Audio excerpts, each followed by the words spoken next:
Paul Finebaum could not join us yesterday. He is going to join us today. And as you know, each and every week, he's brought to you by our friends at Craneworks. Load it, grade it, grind it, move it, haul it, rig it, dig it, Craneworks, Rentalworks, yeah! The big dog's got it. Paul Finebaum on Mac and Cube in the morning is brought to you by Craneworks. Lift it, buy it, rent it, the big dog's got it. Now, Paul Finebaum. Paul, always great to have you with us and appreciate the time this morning. Make it up for a little bit for yesterday. Ty Simpson starting quarterback in Alabama. What exactly does that say to you about this football team, specifically that it's being done now? I think it's good news. I think it's the least surprising story of the offseason, now the preseason. But I think it shows that most instincts were correct, that he was the right quarterback. Kalen DeBoer knew this probably a long time ago. But it just means to me that this program is in tremendously solid shape. There's no longer a conversation. If he doesn't play well, it doesn't mean anything, as you know, Cole. But right now, I take everything coming out of Tuscaloosa that I hear as a really positive sign, because that's all I'm hearing. And I know some people will say, "Hey, it's August. We always hear this." No, not always. You hear whispers sometimes. I haven't heard anything that would indicate that this team is going to be anything but a national championship contender. And Paul, I think that some of the discussion on Alabama is kind of getting way down the road. There are folks now saying not just playoff spot, but legitimate national championship contender. Where's Alabama in your mind right now as it pertains to the rest of college football heading into this season? I have no trouble saying it. I think Alabama is a legitimate national championship contender. I think they were way too low yesterday, and I don't know if we've ever said that in modern time, Cole, but to me, they are a top two, top three, top four team. I'd put them in there over Ohio State, a couple other schools as well, maybe even Georgia. But since they're playing in six weeks, I'm not going to get too hung up on stuff like that. But I really like it, and so much of what I'm about to say sounds like I'm rehashing the last 5 months. But it started with nobody leaving. It continues with Ty Simpson. They have plugged so many holes. The recruiting has been outstanding, and the coaching staff is good for the first time since Kalen DeBoer got there. There were too many weaknesses last year, and we all know where those were, and they've been rectified. Yeah, Paul Finebaum with us on the Higginbotham Hotline, joins us each and every week thanks to our friends at Craneworks. When you go to the other side of the state, it sounds like some of the news coming out of the scrimmage over the weekend. There were one bad practice last week where Coach Freeze seemed to be frustrated, but feels like the vibes are fairly positive in Auburn right now. A lot of those around quarterback, and he allowing his defensive coordinator to do a little bit more, it sounds like, this last Saturday in scrimmage. Where are you on Auburn as we approach the season? I'm pretty high, and I was in Alabama all weekend, and I heard some of the same things that everybody else was hearing. And right now, you said the word vibe. What you want right now, 2.5 weeks before the first game, you want positivity. You don't want concern. You don't want a lot of negative thoughts coming into your mind. And I think Hugh Freeze has been very careful, very cautious. He did not want Jackson Arnold's confidence a wreck before he goes on the road in that opening game. But I think he's in excellent shape, and quite frankly, I think a lot of things are tilting in Auburn's direction. But Auburn's different than Alabama. They don't quite have the roster, although they have the best roster in years. They don't have, I don't think, as much momentum, and they also have a much more difficult opening game. And some people are saying Alabama's playing at Florida State. I don't care. I don't respect Florida State. I don't think they're a factor, but I do think Baylor is extremely good, and I think that is why I have some trepidation in going all in on Auburn until that Friday night has come to an end. Because if Auburn can win that game, Cole, then watch out. I think Auburn then, gets a win that many weren't sure about, and you start looking at that very difficult September schedule leading into Georgia in October, and going, okay, they're gonna have to figure out a way to deal with A&M and Oklahoma. Can they split those two? Can they steal one against Georgia at home? And then suddenly you've got the momentum leading into the second half which I think is a lot more favorable. And I'm including Alabama in there. I know what I just got through saying about Alabama, but I've also been in that stadium as you have many, many times. And I'll save you the cliches, but if Auburn has momentum going into that, then we have a whole different conversation.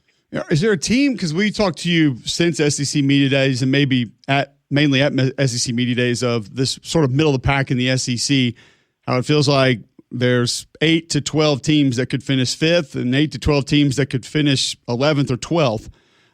Is there a team that you feel more positive about that's heading in the right direction, and maybe the opposite, a team that you thought was in the middle of the pack was going to be right there with those other teams that now you feel like they're most likely not going to be there this season?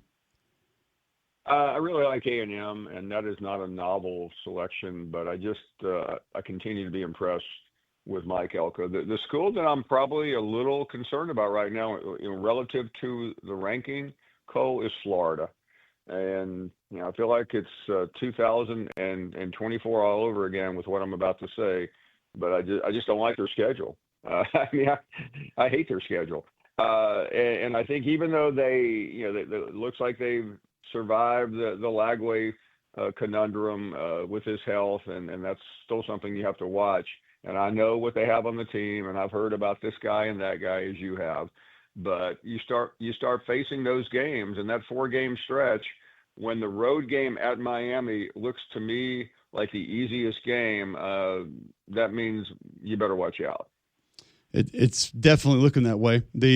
I think that when you look at some of these teams, Paul, and where they maybe could be, where they couldn't be, schedule has to be the direction that you go. We talked a lot about Missouri yesterday, and how I just don't feel like anybody's giving them any chance to really move ahead of some of these other teams in the middle of the pack. And you look at that schedule, that to me, more than anything else, shows you that they at least have a great opportunity to surprise us and maybe be ahead of the pack the first half of the season, one way or the other. I agree. We were talking around the newsroom yesterday. Which team outside of the top 25 should be in there? And it was Missouri, and it was based on that schedule. They get by Kansas, and I'm pretty sure they will, even though that's going to be a really big game. Then they've got a pretty good path as long as they turn some of those 50-50 games, and I think they're capable once they get the quarterback situation in good shape. But you know this because you've been there a lot more than I have. But Drinkwitz has done a very good job. He just lost a game late in the year that has taken some of the shine off. But their record is fantastic. Paul, we were talking yesterday just about not only Missouri but LSU and everything happening with this Garrett Nussmeier situation, and Brian Kelly somewhat sarcastically yesterday trying to put it to rest. Does that open your eyes to maybe what really might be happening, or what's going on with that football team? Or should we just kind of take what Brian Kelly says, move on, and continue thinking that they're going to compete for a national title? Well, I think the problem Brian Kelly has right now is what he says at these news conferences is competing with what people are watching on Netflix. And which Brian Kelly is talking, the one that was talking before the season or the one that's talking now that the season is here. And I say that somewhat jokingly, but he definitely is a big conversation piece after the Any Given Saturday came out. But I feel pretty good about that. When you say from an injury standpoint, 0.5 on a scale of 0 to 10, that's essentially saying it's no big deal. It's waking up in the morning and you're a little bit sore, and then you go in and get treated. I don't think it's a big deal, but I think what it really shows is just how precarious the LSU schedule is as well. First game speaks for itself, then all these other games, including that Florida game a couple of weeks later. So I just think that there's it's a little bit like Auburn, except the stakes are higher.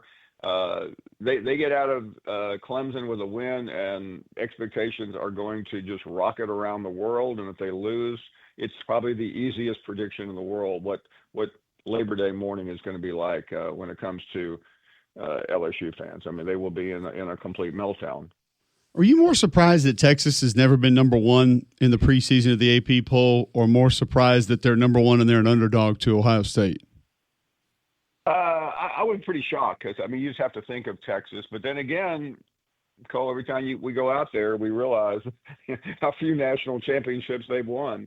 And it's pretty stunning for a program that boasts itself as at the epicenter of college football. As far as being an underdog, Not to sound like Danny Sheridan early in the morning, but being an underdog 2.5 weeks out doesn't really matter.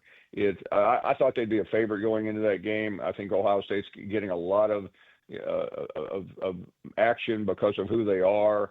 I think that line will come down, and what's it going to be on the morning of the game when the real bettors come in, not just people who look at polls and go, oh my goodness, they're playing at home, they're going to win the game. People that bet, Cole, know very little. I mean, otherwise they wouldn't be wasting time betting. They'd be in France right now. All fair, Paul. You mentioned that the Netflix documentary. Who's coming away a winner in that? Who's coming away a loser in that? I've only seen the first, I think, 3 episodes, and I know you wanted to watch yourself, so because you're featured so heavily in it. So I'm sure you've seen them all. Yeah, I'm at a disadvantage because I just started watching it, so I saw the Kelly episode. All I saw was Brian Kelly cursing the first episode that I watched.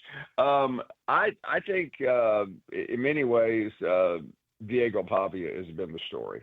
And he continues to make himself the story. But what's wrong with Vanderbilt being a big topic of conversation? And for all the criticism that he has gotten about some of the things that he has said, even on Netflix, and even what he told us the other day. So what? I mean, do you think he really cares if he doesn't complete this mission in the playoffs? I mean, Vanderbilt is taken seriously, and I think that's great. No, I think it's because I told you, Paul, one of my biggest surprises at media days was every time I would bring up Vanderbilt in the interview, the interviewer would just kind of say, well, yeah, they're going back to being Vanderbilt this year. And I'm like, well, hold on a second. I don't really believe that's the way it's going to be for them this year. So I think it's fair for them to get a little bit of shine because I don't think they're just going away and going to be a team that people can just show up, put the ball down, walk through a game and get a W like maybe they could in the past. Well, and I think to Clarkley's credit, I mean he's been preaching from the same hymnal since he got there, and if he can just back it up, and this is Vanderbilt's mission this year: back it up, don't fall back, because people will not take you seriously if you do. And so this is their moment. And by the way, they worked really hard to get to this moment, and they're not easy to get to when you start every season ranked number 16th in the SEC. There you go. Paul, great stuff as always. Appreciate you making up the visit from yesterday, and we'll catch up again next week. Paul, enjoyed it. Thank you. All right, there you go. Paul Finebaum joining us on the Higginbotham Hotline. Thanks to our friends at Craneworks. He's with us each and every Monday, normally